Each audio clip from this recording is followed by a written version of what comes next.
Olá, Marco Antônio Villa, muito obrigada por ter vindo ao 1964. Eu que agradeço o convite. Villa, o seu livro, que tem um nome comprido, Ditadura Brasileira, 1964-1985, a democracia golpeada à esquerda e à direita. Decorei! Está criando partido, não está apostando no golpe. Não, criando grupo, mas um partido revolucionário, por forte influência cubana, com base nos soldados, cabos, marinheiros e sargentos das Forças Armadas e com o intuito golpista tal. E aí a influência nefasta, a Revolução Cubana fez um mal danado à América Latina, ao Brasil em particular, que era desprezar a política e apostar na solução armada, e em solução armada não há política. Então você tinha o Brizola, tinha o Jango com sua proposta de golpe, tentou várias vezes, né? Inclusive impondo o Estado, tentando impor o Estado de sítio em 63. Não conseguiu, teve de retirar a medida. Depois tinha sua proposta de golpe.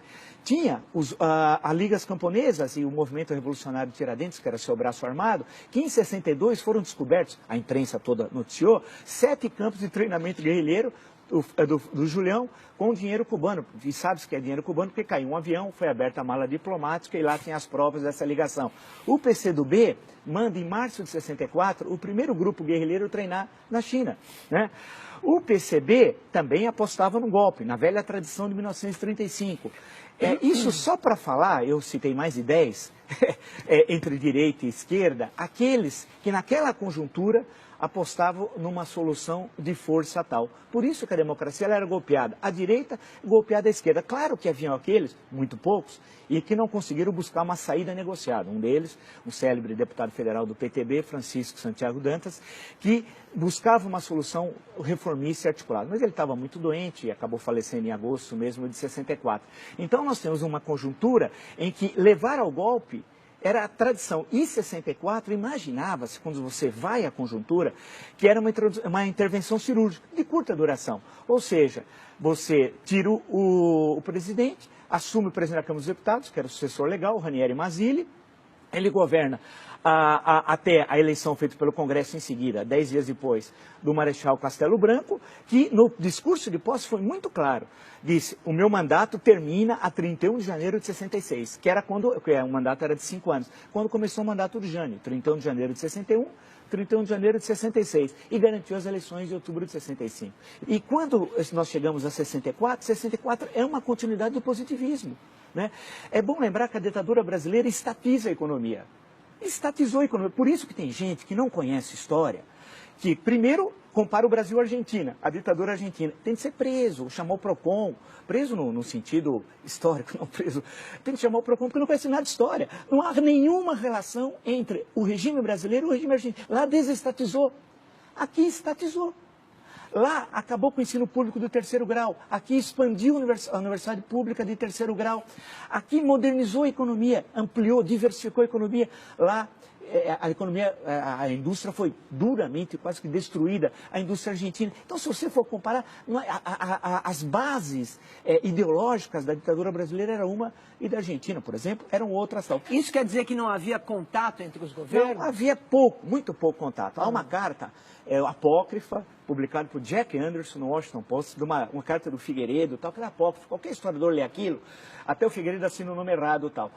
Pega aquele texto. Essa relação, a tal da Operação Condor, nunca existiu com ligação no Brasil. O que há são ligações individuais. Por exemplo, a polícia do Rio Grande do Sul com a polícia uruguaia. Célebre caso, Universindo Dias e Lilian Celiberti. Né? Então, que era do Partido da Vitória do Povo, foram sequestrados em Porto Alegre e levados a Montevidéu. Mas esses casos, que ocorrem também logo depois de 76 com o golpe na Argentina e algo depois de 73 no Chile. Mas o que eu insisto muito em destacar, é que o período 64, 68, na questão que você colocou, como é possível chamar de ditadura? Ele precisa mudar o dicionário. O conceito de chamar o Bobbio, se fosse possível chamá-lo, e mudar o conceito de ditadura no dicionário de política. Por quê? Nós tivemos, em 64, em 68, eleições diretas para governadores em 65, outubro, para 11 estados, porque não era coincidente as eleições, com o quadro partidário anterior. Que ditadura tem eleições no qual a oposição ganha, por exemplo, em 2 estados chaves, Guanabara e Rio de Janeiro. Tivemos eleições em 66, tivemos eleições em 68, que ditadura tem passeata dos 100 mil?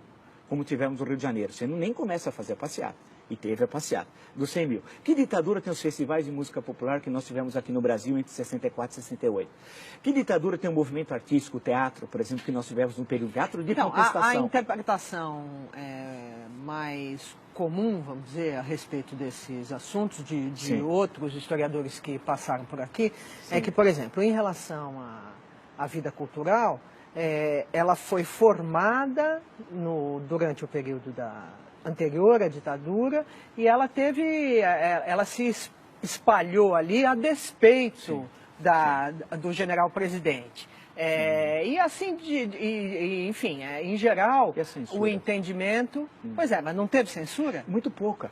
O Show Opinião, por exemplo, que é de 64, teve depois algumas mudanças da principal, primeiro foi a Nara, depois a Maria Bethânia e tal.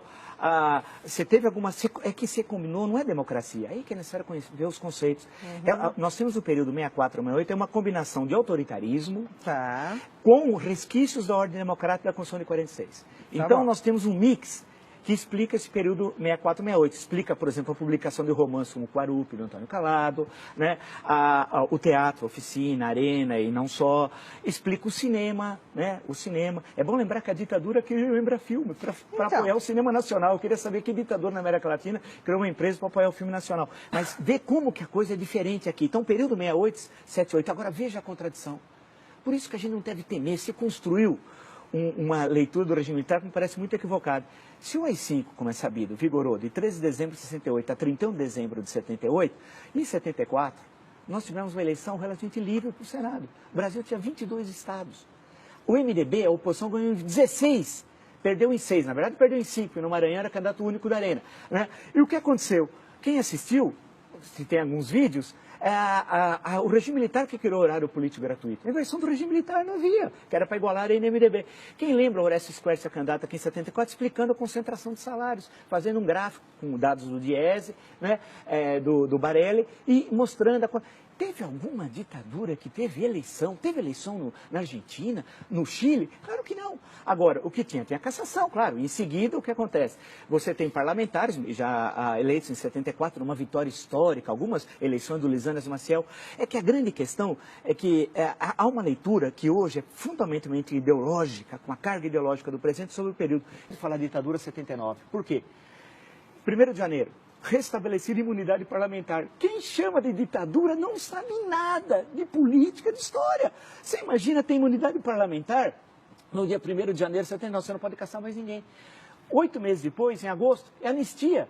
E todos foram libertados. Alguns não foram, mas foram logo depois. Todos. E saíram, tinham cerca de... Eu tenho um número no livro, são 70, 80.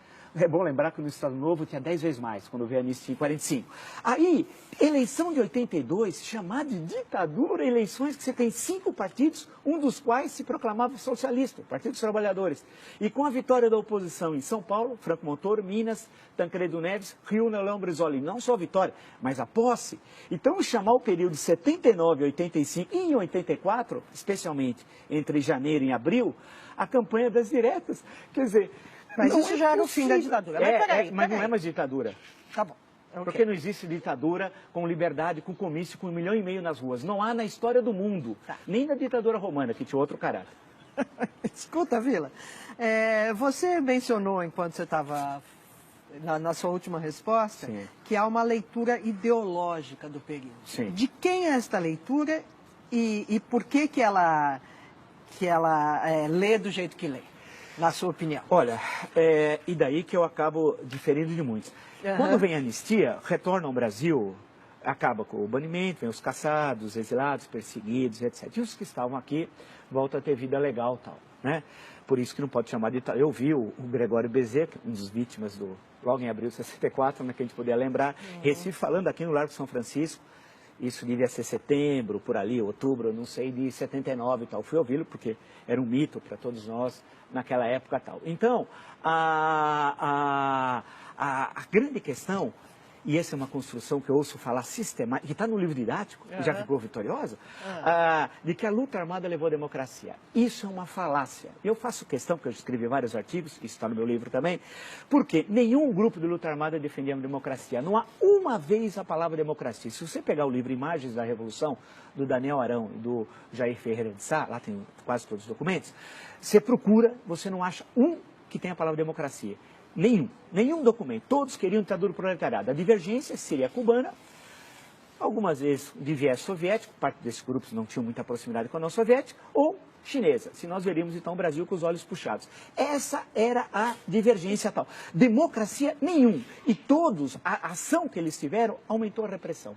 Estimularam as ações dos porões e tal. A construção, a luta pela democracia não foi feita por esses que se dizem vencedores. Esses são os derrotados. Os vencedores foram os parlamentares do MDB, que ninguém fala. A luta heróica de vereadores, deputados estaduais, federais, senadores. E eu no meu livro resgato 2 só. Lisanas Maciel, que foi um brilhante deputado federal pelo Rio de Janeiro, e a figura de Paulo Brossard. A coragem desse. Citei 2 como exemplo, que nós tínhamos muitos tal. Quantos não foram? Eu queria alguém ter coragem, em 1970, no interior aqui de São Paulo, abrir um diretório do MDB. O padre na missa ia falar, não se misture com aquele homem perigoso que abriu o diretório do MDB e tal. Então esse é o MDB, o papel da Igreja Católica fundamental, e no caso de São Paulo, a figura épica de Dom Paulo Evaristo Arnes, do movimento estudantil, do movimento sindical, dos intelectuais, jornalistas, artistas, da dona Terezinha Zerbini, que abriu aqui o movimento feminino pela anistia. Todos esses estavam falando em quê? Democracia, respeito ao voto. Os grupos de luta armada desprezaram. Eu faço questão no meu livro, cito, leiam, entram no Google, Mini Manual do Guerrilheiro Urbano, leiam. Aquilo é democracia, aquilo é barbárie, aquilo é barbárie pura, é ensinar como matar as pessoas. Né? Agora, significa que devia ser reprimido o autor Carlos Marighella da forma como morreu aqui na Alemanha Casa Branca? Evidente que não. Evidente que não. Porque essa é a jogada. Ao você fazer a crítica à luta armada, esses que estão do lado de cá falam, quer dizer que você é a favor da tortura? Não. Os que veem o mundo assim, sem outros matizes, é que construíram essa versão falaciosa da história. Né? E eu insisto de mostrar que eles não defendiam a democracia. É uma farsa, nenhuma ação. Ao contrário, quando teve a passeata dos 100 mil no Rio, no mesmo dia, aqui em São Paulo teve o atentado ao 2º Exército, onde morre um menino que estava lá prestando serviço militar, que podia ser eu, por exemplo, né, que tivesse, vamos dizer, prestando serviço militar, jogaram um carro-bomba. Ou o Orlando Lovec, que foi pegar um visto aqui no consulado americano, na época no Cônjuge Nacional, era um jovem, queria aprender inglês nos Estados Unidos, está andando, explode uma bomba no consulado, ele perde a perna. Ele passou anos para receber uma indenização de um salário mínimo. E quem colocou a bomba recebe 4 salários mínimos de indenização. Né? Quem matou um menino aqui no 2º Exército recebe indenização. E são vistos hoje como heróis. Não, a luta democrática é que foi heróica. Agora, isso não significa, em momento algum, ter qualquer contemplação com torturador, né, com assassino, com gente que desapareceu. E, por modo alguma, esses têm de sofrer esse opróbrio da história. Temos de sempre lembrar essa barbárie aqui do DOPS em São Paulo, vou lembrar a figura do Fleury, o Sealing em Porto Alegre, Davi Razan, Minas Gerais. Quer dizer, nós temos de lembrar como exemplos do mal, né, a mal que nós nunca devemos voltar a ter e defender a democracia e as liberdades. Eu acho que essa é a nossa grande tarefa, e não deixar que o resgate daqueles que lutaram em defesa da democracia seja apropriado por aqueles derrotados, que impulsionaram inclusive a ditadura, porque a cada ato terrorista, maior a repressão, maior a violência, maior a censura. Então, portanto, eu sei que eu remo, usando uma expressão leninista, eu remo contra a corrente, tendo essa outra leitura, porque é mais fácil fazer o discurso do óbvio, mas é um discurso falacioso e que, no fundo, reforça a tradição autoritária brasileira.